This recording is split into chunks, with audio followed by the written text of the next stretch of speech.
G'day, my name's James Conomos. In 1992, middle of the year, I started James Conomos Lawyers as a boutique commercial litigation and insolvency practice in Brisbane. We generally do work across the country, and we like to think that our clients can have access to lawyers and accountants and other advisors across the planet. As the firm grew, we decided that it was necessary to enable the lawyers to do their work to employ a practice manager, and about 10 years ago we employed Justine Fletcher to my right, and she's been an amazing influence on all of us in the firm to develop the right culture and to do the things that allow the lawyers to do the things that we want to do. Go to lunch and see our clients and market to our clients and do the work that we believe is good work for all of them. Yeah, well, we're a boutique firm. We do specialise in commercial litigation and insolvency, and that enables us to practice in all of the courts in Australia and lots of courts throughout the world, often with the assistance of others. And we have a particular expertise in insolvency, which in the current environment with some of the banking collapses will be very important for the clients that we have. We also provide employment advice and other general advice in commercial matters for the clients that we've had. Last year we celebrated our 30th anniversary in practice, which was a good milestone, and we hope to be around for another 30 years.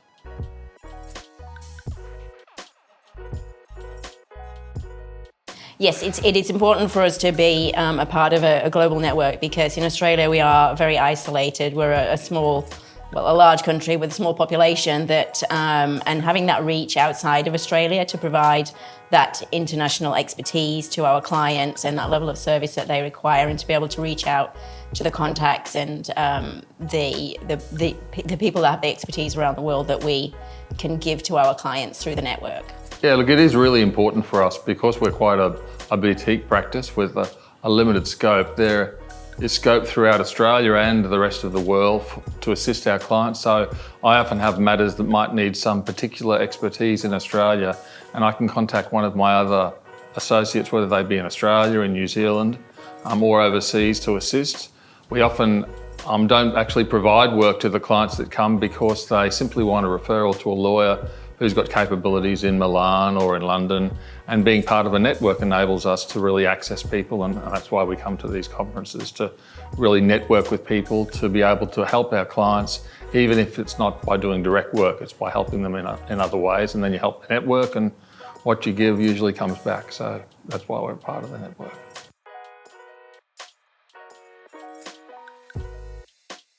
I've had lots of engagement with other members.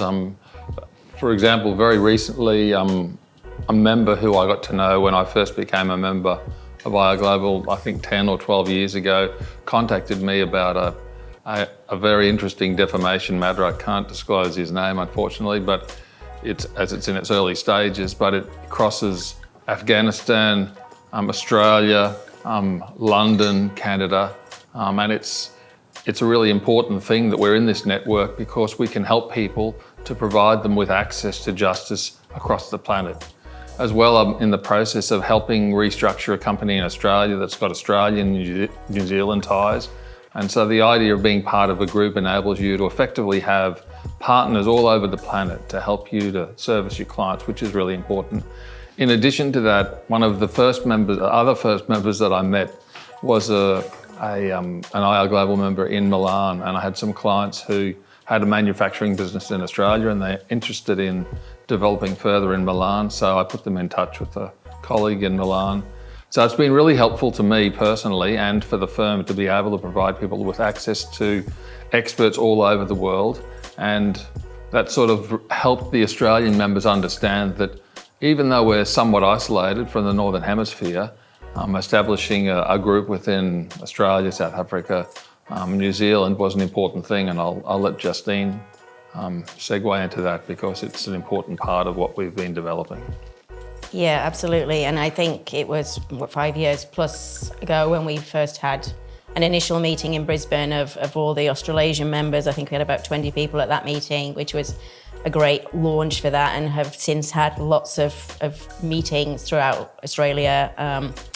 And that network is invaluable because it we're all in a very similar position, and what it shows us is that the sharing of knowledge that we get from that, and particularly for myself as a practice manager, to learn what is happening in other firms and to bring that back to our organisation and be able to take those insights and be able to use the ones that are important to us, and to know what other firms are doing, how they're using things, how they're adapting, how they're facing challenges, is absolutely invaluable. Yeah.